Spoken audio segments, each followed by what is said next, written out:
Runaway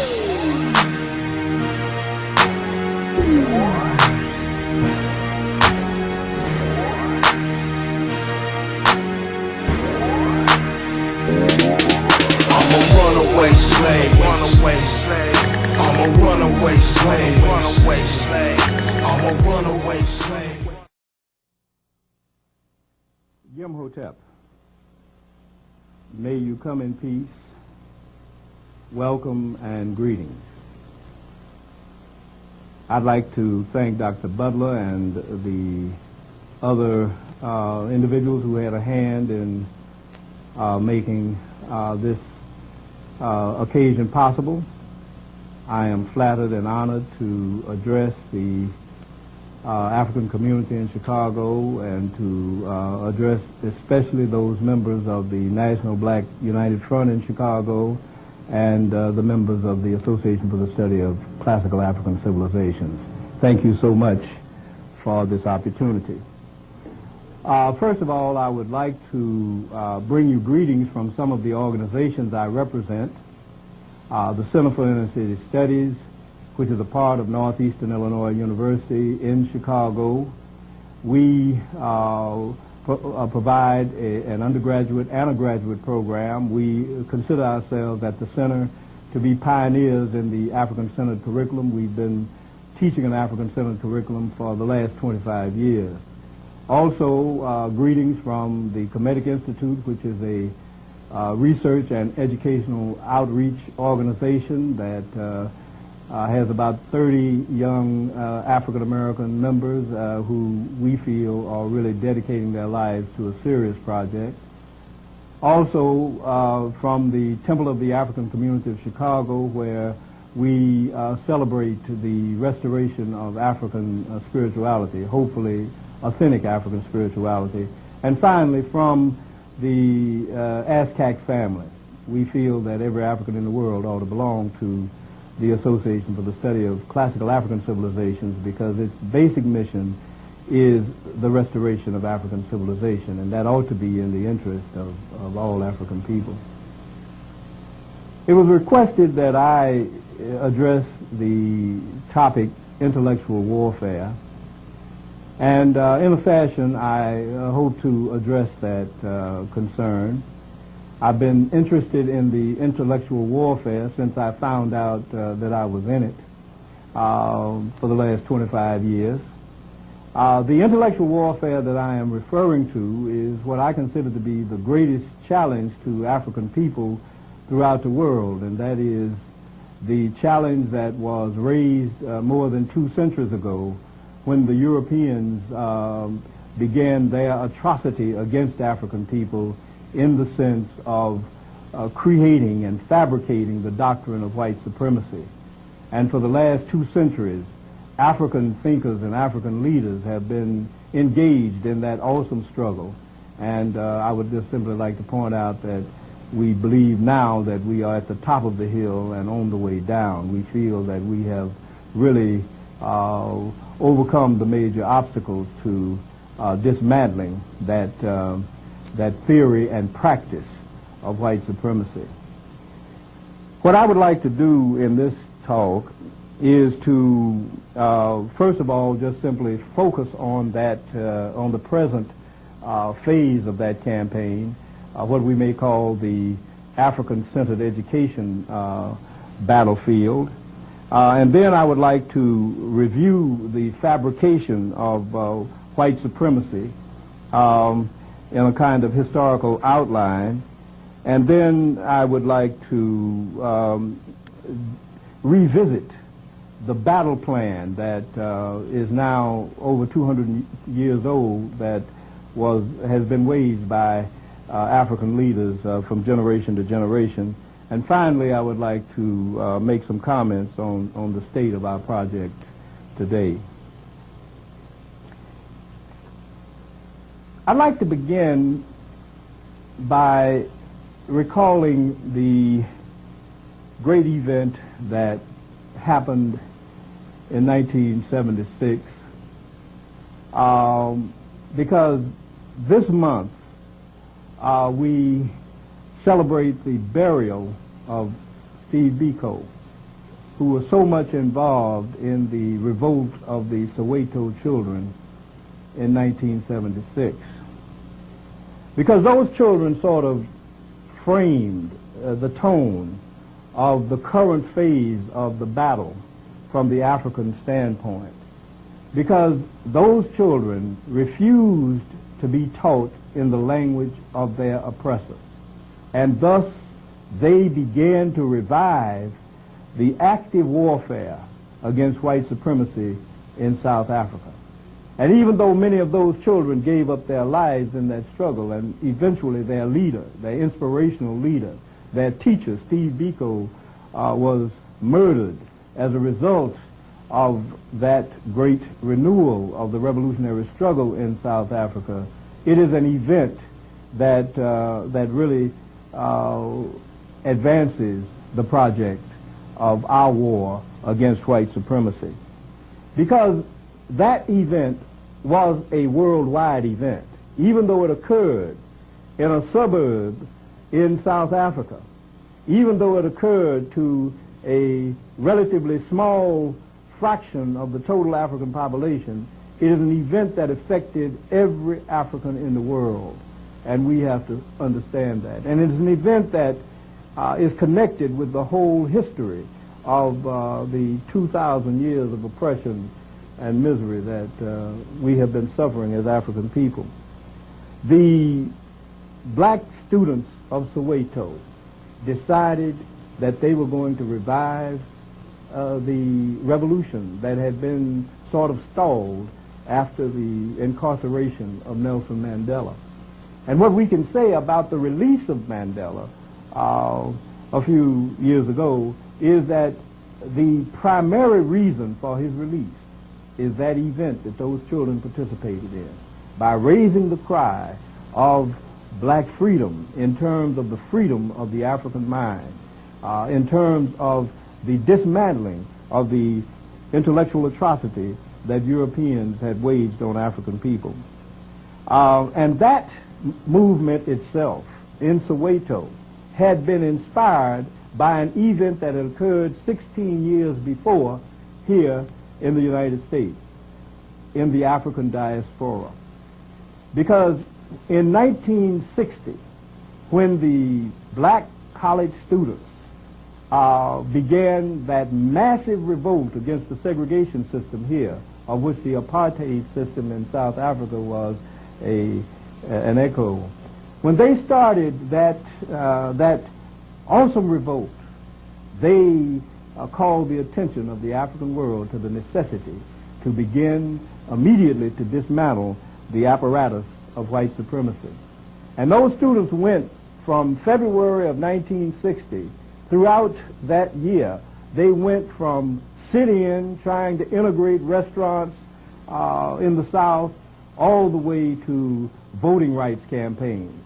And as they got involved in the voting rights campaign and they turned to other issues, they finally wound up, many of them being recruited to go to school in the North, in places that in schools and universities they'd never heard of before, but suddenly they found themselves in those universities, and they continued their revolt in those universities, because even though they were supposed to be integrated in those universities, they discovered that they had faced an enemy that was as great as the enemy of segregation, and that is the supremacy, the white supremacy curriculum that is entrenched in education, especially in higher education, throughout the European-controlled world. And they began then to demand black studies, and that demand was not well understood. Although it was widely supported in the African American community, it was not well understood. The articulation somehow or another didn't quite come through, and a lot of people didn't really understand what it was about, those who were for it and those who were against it. And so it got tangled up. But what we can say is that revolt, that black studies revolt, was a necessary development of the student protest that began a few years earlier. Because what these students found out was that physical integration was not really the problem. What the problem was the theory and practice of white supremacy. and they found it so well entrenched in the universities, and so they began their protest. What happened after black studies became a rather large threat to the universities was that a lot of the universities caved in and established or allowed to be established black studies programs, but they immediately began to try to circumscribe those programs, to limit them, and to finally dismantle them. And so the battle was waged from the late 60s throughout the 70s.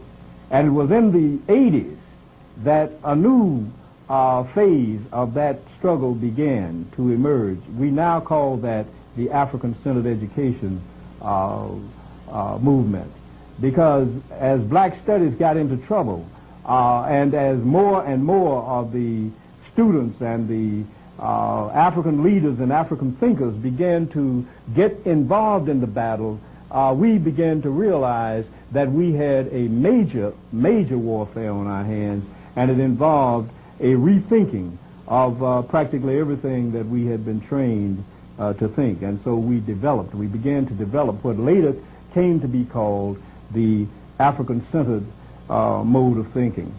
And that is where the campaign is now. And in a few minutes I'll get back to the state of that campaign. But first, let me turn to the problem, that is the fabrication of white supremacy. White supremacy as a philosophy, in my reading of European history, started about 250 years ago, in the middle of the 18th century, about 1750 or so. And it started at a particular historical moment that we need to have some understanding of. Because even though the chattel slave system and the slave trade system had been going on for 300 years before that, and that was, of course, a great atrocity. That was a great tragedy, especially for African people, as millions of African people were destroyed in that one way or another. But in the middle of the 18th century, that slave system had reached such proportions that it was posing major problems among the Europeans. And Europeans themselves were involved in a great debate and dispute over whether to continue the slave system or to abandon it, whether it was good for Europeans or not. The slave system had produced the great wealth of Europe for 300 years, but it was also in the 18th century producing a great number of strains in the European population. It was traumatic to many of the Europeans who took their Christianity rather seriously and learned on Sundays to love mankind, and then on Mondays they had to go out and beat up African people and kill African people, and that was causing a strain in theological circles. But the strain was not limited to theology and morality. It also got in the practical arena, because millions of European ordinary laborers were being intimidated by competition with slave labor, and they just didn't feel that they had an advantage in that situation. And so many of the Europeans who were unemployed felt that if they could get rid of slavery, then employment for poor Europeans would open up. The European small businesses were very intimidated by the large slave industry that kept the small business community at its mercy, and so many of them wanted to get rid of it. For a number of reasons, the Europeans were engaged in a great debate over whether to continue slavery or get rid of it. But some of the European philosophers at this point came to the rescue. They didn't enter the debate so much to take sides one way or another. Most of them probably thought that slavery had run its course. But what they really had to deal with was the fact that for 3 centuries, the slave trade had provided the foundation of European prosperity. And since in the 18th century, the Europeans were projecting themselves as the moral leaders of all time, as the people who had set the highest standards for human conduct, some of the philosophers felt that they had to justify the previous 300 years, and so they invented the philosophy of white supremacy. And it starts with some of the greatest names in modern philosophy, especially Montesquieu, whose book is one of the great pieces in the great books of the Western world that you have to read when you take courses in civilization and humanities and so forth and so on. Montesquieu is hailed as one of the major contributors to the theory of American government, and therefore his words had a great impact on European thinking. And this is what Montesquieu said in his great work, The Spirit of the Laws, which was published in 1749, in a chapter called On Negro Slavery. Montesquieu said, "Were I to vindicate our right to make slaves of the Negroes, these would be my arguments. The Europeans, having extirpated the Americans, were obliged to make slaves of the Africans for clearing such vast tracts of land. Sugar would be too expensive if the plants which produce it were cultivated by any other than slaves. These creatures are all over black, and with such a flat nose that they can hardly be pitied. It is hard to believe that God, who is a wise being, should place a soul, especially a good soul, in such a black, ugly body. Negroes prefer a glass necklace to gold, which other nations value so highly. Can there be greater proof of their not having common sense? It is natural to look upon color as the criterion of human nature." And finally, Montesquieu concluded, "It is impossible for us to suppose these creatures to be men, because allowing them to be men, a suspicion would follow that we ourselves are not Christians." This is the beginning of the philosophy of white supremacy. That is, no longer is race prejudice a matter to be discussed in bar rooms and in informal gatherings, but now white supremacy has worked its way into the halls of philosophy and has become written in the great philosophical treatises. In the same year that Montesquieu published The Spirit of the Laws, another scholar from Britain, a Scotsman by the name of David Hume, who had studied in France and was a great admirer of Montesquieu, published some essays. And in one of his essays, he had this to say: "I am apt to suspect the Negroes to be naturally inferior to the whites. There scarcely ever was a civilized nation of that complexion, nor even any individual eminent either in action or speculation. No ingenious manufactures among them, no arts and no sciences. On the other hand, the most rude and barbarous of the whites, such as the ancient Germans, the present Tartars, have still something eminent about them in their valor, their form of government, or some other particular. Such a uniform and constant difference could not happen in so many countries and ages if nature had not made an original distinction between these breeds of men." In other words, you had European philosophers stating in philosophical writings that Africans were inferior and that whites were superior genetically. In the same period, on this side of the Atlantic, here in what later became the United States, Benjamin Franklin, who has been hailed as one of the great abolitionists and friends of the Negroes, raised a query that is quite interesting and should give some insight into the thinking of abolitionists. He said, "In scouring our planet by clearing America of woods, and so making this side of our globe reflect a brighter light to the inhabitants in Mars or Venus, Why should we, in the sight of superior beings, darken its people?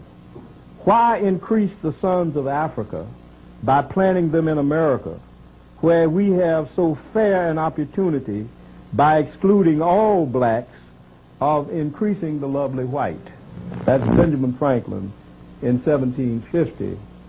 And so what we have in that period of time is a kind of consensus among the great European thinkers that now Europe must begin to believe that African people are a different species, that they are a subhuman species, so that we can justify what has happened over the last 300 years.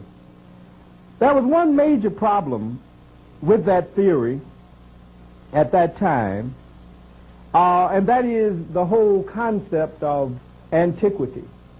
And Montesquieu began to work on that problem by suggesting that there are three great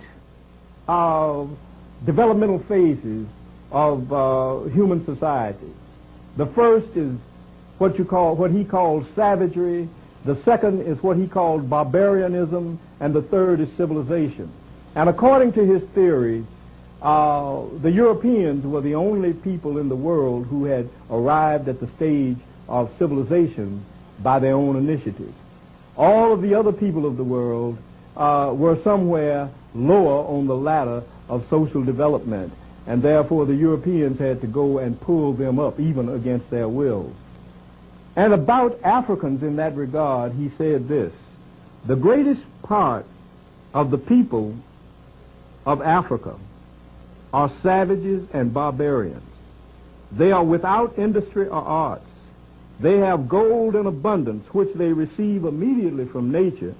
Every civilized state is therefore in a condition to traffic with them to advantage by raising their esteem for things of no value and receiving a very high price in return.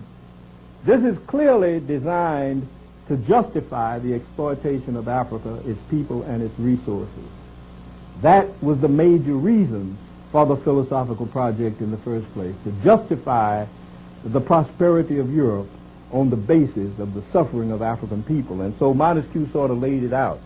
There was still one major objection to the project, and that is the fact that these same philosophers were projecting Europe, Western Europe, in the 18th century as the cultural descendants of the ancient Greeks. And in telling that story, they were trying to convey the notion that all great ideas, all great cultural achievements had originated among white people, that is, European people, from the Greeks to the modern Europeans.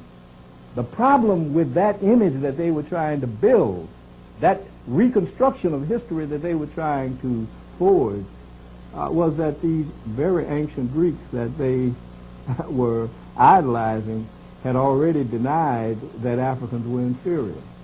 In the writings of those very Greeks, the Platos, the Aristotles, the Herodotuses, and so forth and so on, were statements that undeniably indicated that Africans had been great people and that the Europeans had learned, the early Europeans, the Greeks, had learned a great deal from them. Let me just give you one example of that.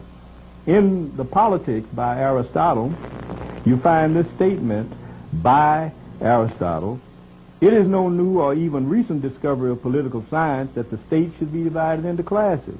To this day, it is the case in Egypt. In Egypt, the system is believed to have been introduced by the legislation of Sesostris. The Greeks believed that Sesostris was the greatest of the pharaohs of ancient Egypt. The division into classes originated in Egypt. Egypt bears witness to the antiquity of political institutions.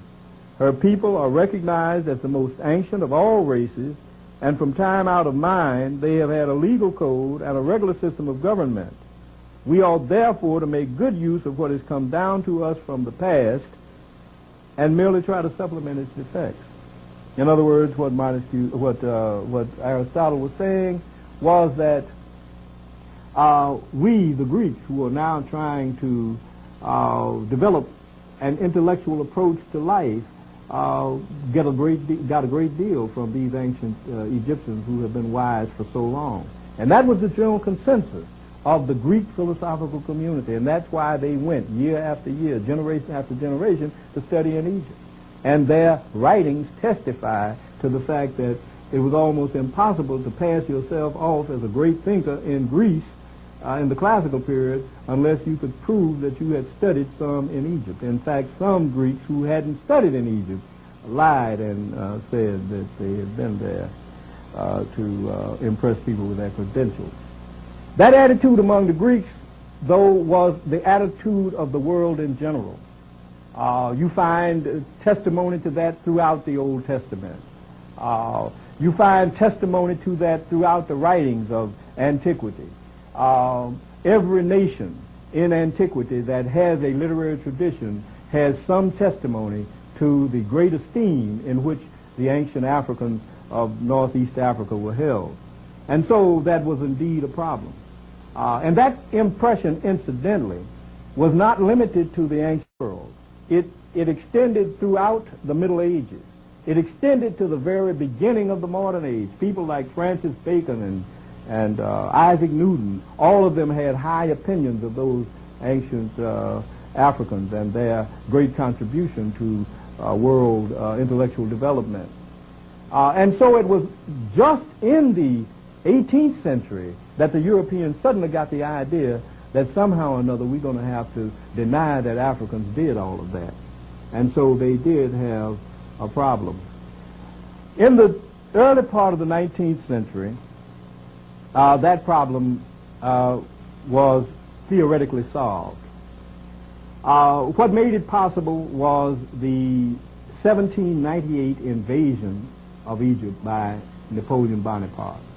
As Napoleon was stepping on the stage of power after the French Revolution, he decided to open up the whole world for this new France dominion, and so he marched into Egypt in order to facilitate that program. And when he got to Egypt, he decided that he had better bring in the intellectuals to deal with the intellectual threat of Egypt to European supremacy. And so he brought the great scholars of France in, who began to study the monuments and the artifacts and the great civilization that was still evident there in the ruins of the Nile Valley.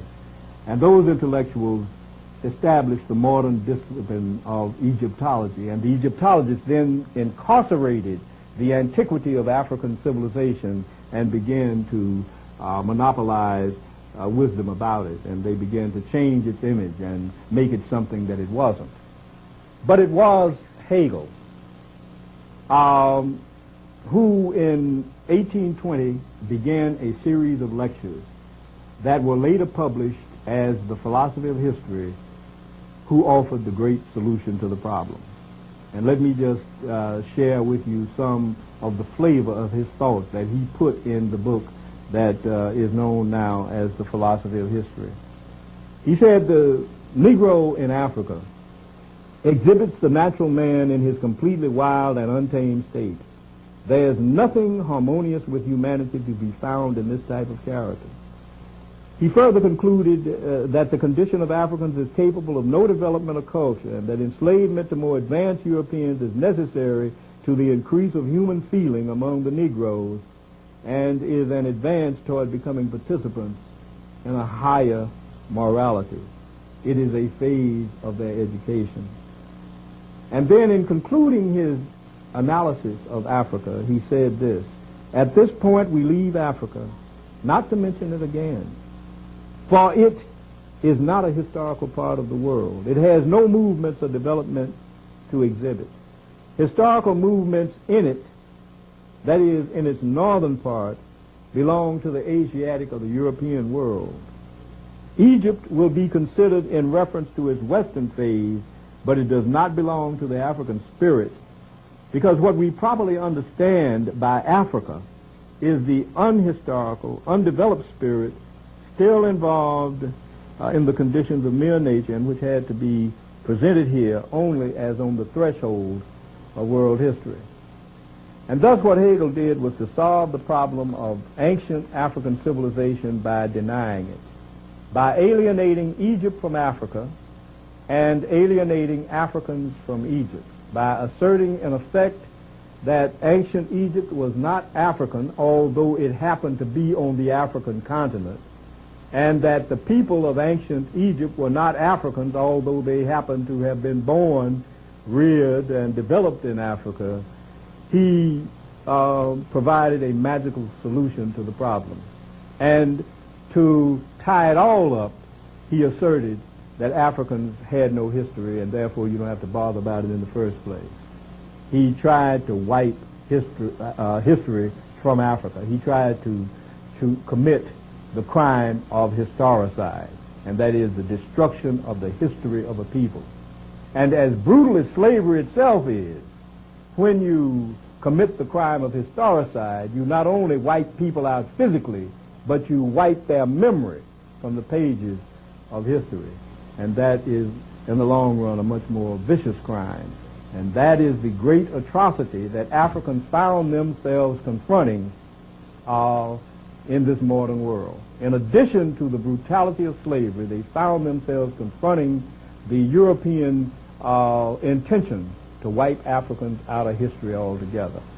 That was the great threat. And what happened after Hegel is that theme of African inferiority, of African absence from history, worked its way into every discipline. They created a special discipline to deal with Africa, since historians couldn't touch Africa anymore because there was no African history, and so they created the discipline of anthropology to study Africa.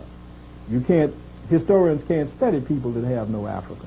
But every discipline, not just simply anthropology, sociology of Durkheim, the psychology of Sigmund Freud, the political science of John Burgess, all of those disciplines were founded upon the notion that Africa is at the bottom of social development. And that was the project that shaped the curriculum that was developed in the 19th century and that we inherited in the 20th century. Because what we had after that kind of curricular development was the emergence of what is called the classical European curriculum, based on the notion that Greece and Rome are the foundations of all civilization and the progenitors of Western civilization, and that the curriculum that has developed and emerged in the modern world came directly from the Greeks and the Romans, ignoring the fact that the Greeks and Romans got that curriculum in the first place from the Africans. That is the monster that we are facing, the curriculum of white supremacy, presided over by the structure of European education.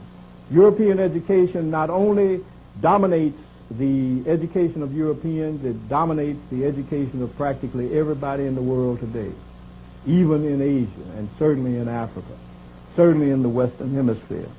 And added to that was the crowning star of this movement, and that is the establishment of European-controlled education of Africans. That was the crowning moment of it, what came to be called in the early 20th century Negro education. That was universal. Started developing in its theoretical foundations here in the United States, and then was transferred to the colleges that were established in Europe by the Europeans in Africa after the Great Partition of Africa in 1884 and 1885. Let us now turn to the African response to these atrocities. A lot of people are not aware of the fact that while Africans were getting beat up both physically and intellectually, that Africans were also getting in a few licks. So let us look at the licks that Africans were getting in during this tragedy. During the 300-year slavery period before the beginning of the philosophy of white supremacy, Africans developed three basic approaches to the oppression that they were suffering. One was revolt. That is, from the very start, beginning in about 1500, when the first relatively significant shipload of Africans arrived in the Western Hemisphere, you see revolt on the island of Haiti, which Columbus invaded. You see a revolt against the plantation that Columbus's son and brother were running. And that revolt resulted in a part of the plantation being burned down and the Africans escaping into the interior of the island and building a new African community, because that's the only kind of community they knew how to build. And that community continued generation after generation as a free and independent African community. And what you saw as more and more Europeans moved into the Western Hemisphere and invaded the various parts of the Western Hemisphere and brought Africans to do the dirty work, more and more Africans revolted and established free and independent African communities. The Europeans called them maroon communities. But that revolt was a constant part of the pattern of colonization in the Western Hemisphere. It's been underplayed by the historians, but it was always present. Sometimes the revolts succeeded and sometimes they didn't. Those revolts were very, very inarticulate in terms of written text, and so we don't know exactly what the reasoning might have been, except that we know that Africans wanted to be free, and that has always been demonstrated. A second approach to the problem of trying to get out of the mess was the petition approach, especially after the Africans had been somewhat westernized in the slave system. Many of them started petitioning their masters for some kind of relief or a manumission. They started petitioning the colonial legislators or whatever Europeans would listen to them. They would write petitions and deliver those petitions to the Europeans, begging and appealing to the sentiments and the principles of Christianity and the principles of liberty and freedom and all that sort of thing, and begging the Europeans to let them go. And sometimes on an individual basis, one or two of them might have been rewarded by getting his or her freedom. The third pre-Haitian Revolution approach, as I call it, was collaboration. A few Africans figured that they could ease their lot and perhaps even get their individual freedom by betraying other Africans. And so some of them would go to their masters and say, Old Tom is planning to revolt. I heard it the other night. And that's the way a lot of the planned slave revolts were dismantled before they succeeded, because you had collaborators. Those were the three basic approaches before the Haitian Revolution. But the Haitian Revolution, which in my opinion is perhaps the greatest event that has occurred in modern history, because it represents the destruction of 3 European armies by a group of Africans who had been slaves a few years before. A group of African slaves, about 500,000 African slaves on the island of Haiti, starting in the year 1791, rose up and they defeated a British army, a Spanish army, and the French army of Napoleon Bonaparte, and gained their freedom on the battlefield. And it is that Haitian Revolution that changed the course of African thinking, because synonymous with the Haitian Revolution was the arrival in full force of the project of intellectual white supremacy. And so after the Haitian Revolution, African leaders and thinkers had to respond not only to the chattel slave system itself, but they also had to respond to the atrocities, the philosophical construction of white supremacy itself. And so we see even during the Haitian Revolution that Africans in the diaspora here in the colonies in the Western Hemisphere were responding to it. In 1793, 2 years after the revolution started, Richard Allen and Absalom Jones wrote a stinging reply to a group of whites who had accused Africans of malfeasance during a plague in Philadelphia. And in that reply, Allen and Jones referred indirectly to the Haitian Revolution to let Europeans know that not all Africans were submitting meekly to slavery. And then finally, at the end of their reply to those Europeans, they went to the scripture that deals with the princes coming out of Ethiopia, out of Egypt, and Ethiopia stretching out her arms. They, in other words, connected the African liberation movement with the Haitian Revolution on the one hand, and with ancient African culture and civilization on the other hand. Those were the two pillars that began to reshape the way Africans dealt with the oppression and with the campaign of white supremacy. In 1797, 4 years after Allen and Jones delivered that statement, the man who had established the African Lodge, which now is called the Prince Hall Masons, lectured the lodge that he had established 10 years earlier. And in that lecture, which was designed to remind the African members of that lodge that their primary duty was to dismantle the slave system, in that lecture he said these things: "My brethren, let us not be cast down under these and many other abuses we at present labor under, for the darkest is before the break of day.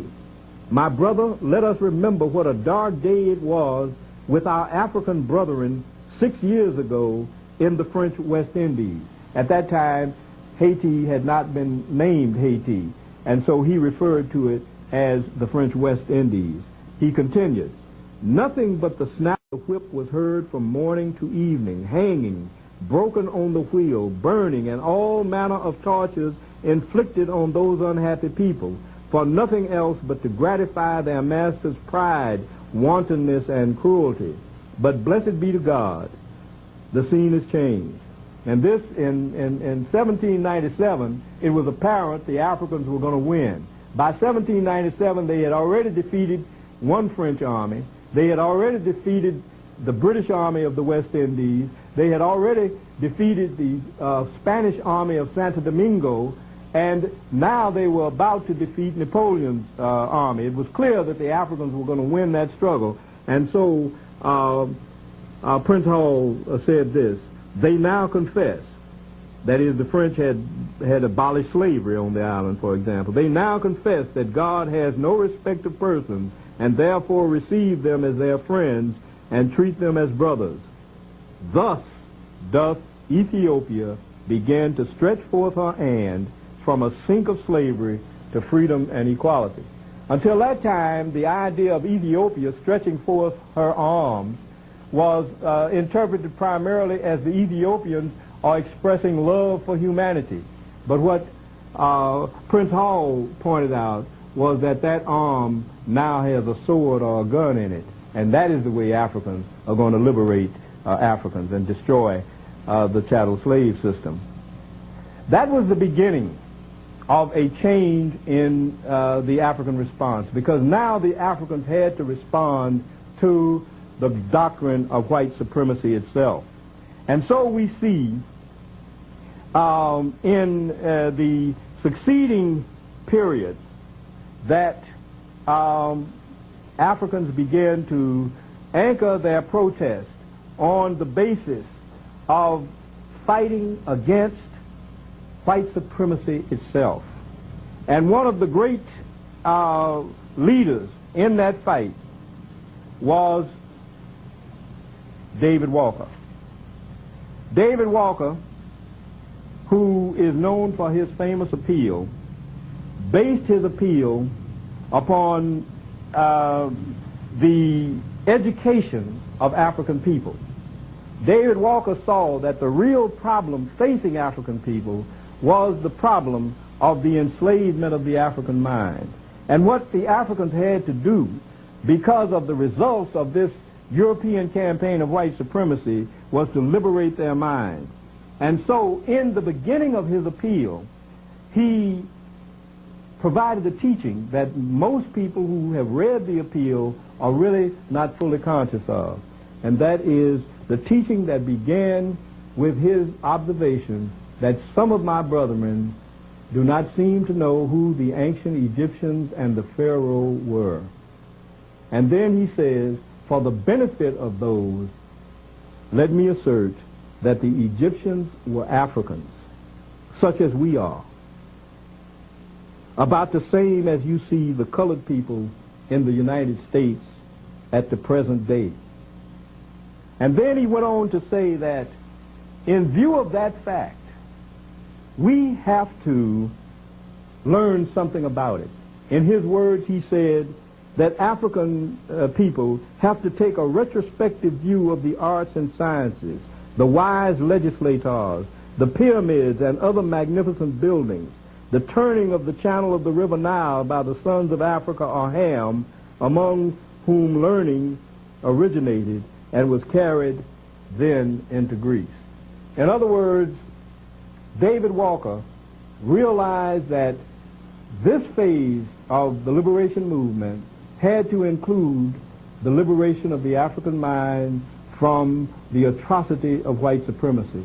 And he laid out the curriculum. The curriculum included, number one, hooking up with the Haitian Revolution. Here's what he said about the Haitian Revolution. Haiti is the glory of the blacks and the terror of tyrants. One thing which gives me joy is that they are men who would be cut off to a man before they would yield to the combined forces of the whole world. In fact, if the whole world was combined against them, it could do nothing with them. And that, for David Walker, was the model that all Africans ought to aspire.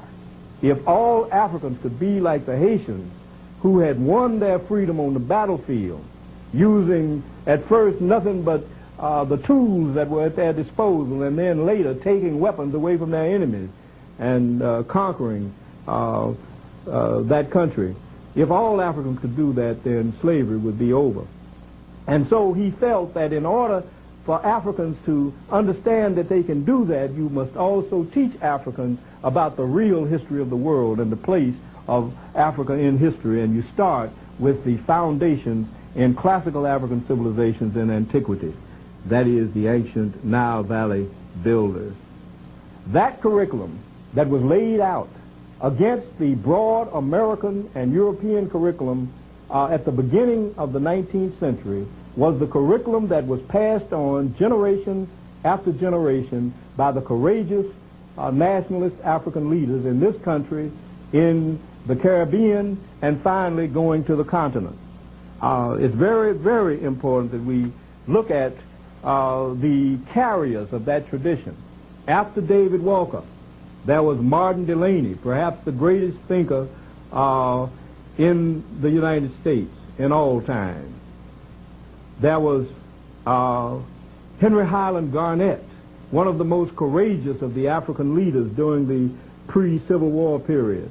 There was Edward Wilmot Blyden, an African who was born in the Virgin Islands, who came to the United States as a young man seeking an education, and then finally went to West Africa and became a citizen of Liberia, and spent his time going from black communities in Africa to black communities in London to black communities in the United States to black communities in the Caribbean, trying to convince all Africans to go back home and build a great civilization to destroy the white supremacy regime.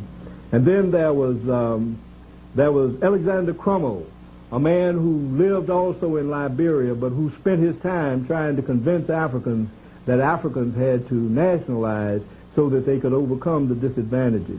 And then there was Bishop Henry McNeil Turner, a man who, even though he was a great minister of the African Methodist Church, spent his time organizing the African people all over the world to take their destiny in their hands and go back home, who established contacts with the continent of Africa, and who set an awesome model for African adulthood.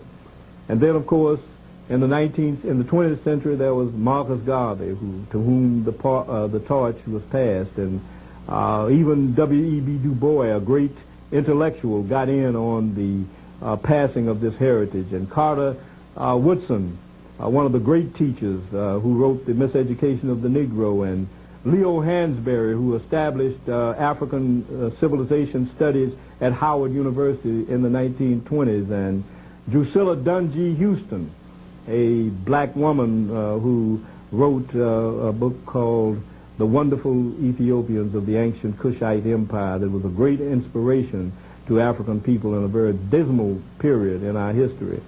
And then to George G.M. James, who wrote The Stolen Legacy, and to Sheikh Anta Diop, who we call the master, the one who raised the study of African life to a truly scientific level. And then Chancellor Williams, who educated so many of us with his Destruction of Black Civilization. And then my teachers, Ben Yakinen and John Henry Clark, who taught us that we should really command the study of Africa so that we could begin to build the consciousness of Africa and pass that heritage on from generation to generation. And it is because of the inspiration of people like Sheikh Anta Diop, Ben Yakinen, John Clark, who taught us that we finally formed the Association for the Study of Classical African Civilizations, which is committed to the restoration of African civilization. That is the history of the project in a nutshell. That's what we have been doing, is following the teachings that were laid out by David Walker, and that is to connect up the possibility of Africans gaining freedom by whatever means necessary, as Malcolm X would put it, on the one hand, and the necessity of rebuilding our lost heritage to overcome the atrocities of white supremacy. And so when we come to the present, we take stock of the project. And what we can say is that what we see on the battlefield tells us that we are winning. What we see on the battlefield tells us and convinces us that we are at the brink of victory. But we are not euphoric because we see that. Because, you see, Africans have had to drink bitter tears in the past, because at the time when our project seemed to be at the peak of success, we've been disappointed because many of our leaders have just at that point faltered. They've had a tendency to want to get it over with and to compromise, and in that compromise we have lost much of what had previously been gained. But this time, through our careful study of history, we are resolved that we are not going to compromise. Our objective is to dismantle white supremacy, and we are not going to stop until it is dismantled. We are not going to accept, let us say, the dismantling of a little white supremacy. That is, the change of one or two things. We are going to accept only unconditional surrender. That is the only terms upon which we can deal. But let us look at that battlefield for a minute. As I said earlier, the present phase of the campaign, the African-centered education movement, began to emerge in the 1980s. And what we saw in the 1980s was the beginning of a response. That is, the European intellectuals were beginning to notice that we were ceding. And one of the first indications of it was the book published by Alan Bloom, a professor at the University of Chicago, called The Closing of the American Mind. And what Bloom was lamenting in that book was the fact that he felt that black studies and the black studies movement had so intimidated the European intellectual community that the development of the classical tradition of European education had been impaired and restricted. And therefore, they protested and tried to talk the Europeans into coming to grips with that. Bloom was joined by A.C. Hirsch, who wrote the cultural literacy, and joined finally by Mortimer Adler, who tried to revive the great books movement.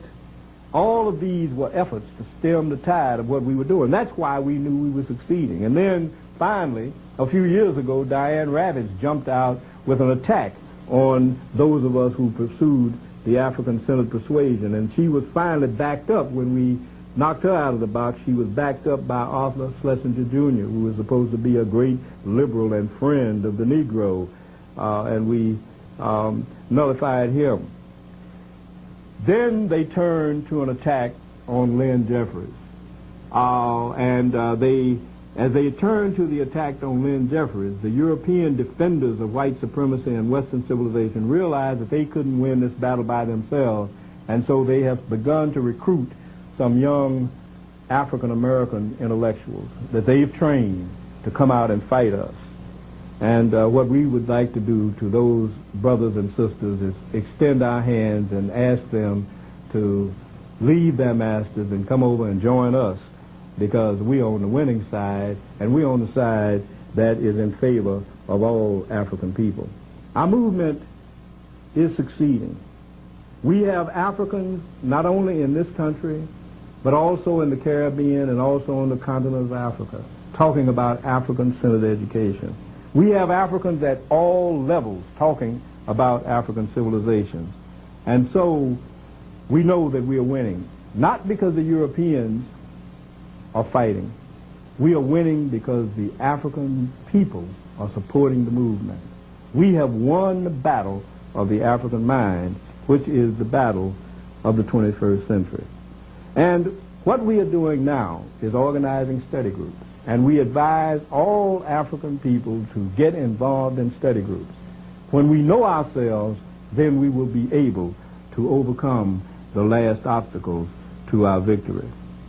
Let me conclude by reciting the end of a prayer that Bookman, the man who organized the Haitian Revolution 202 years ago, uttered on the night he got the assembly together to start the revolution.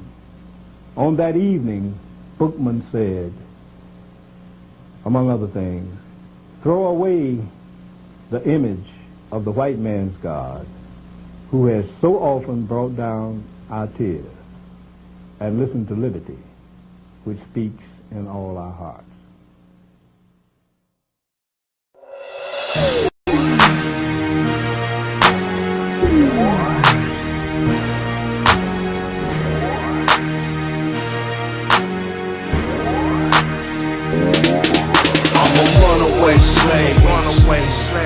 I'm a runaway slave.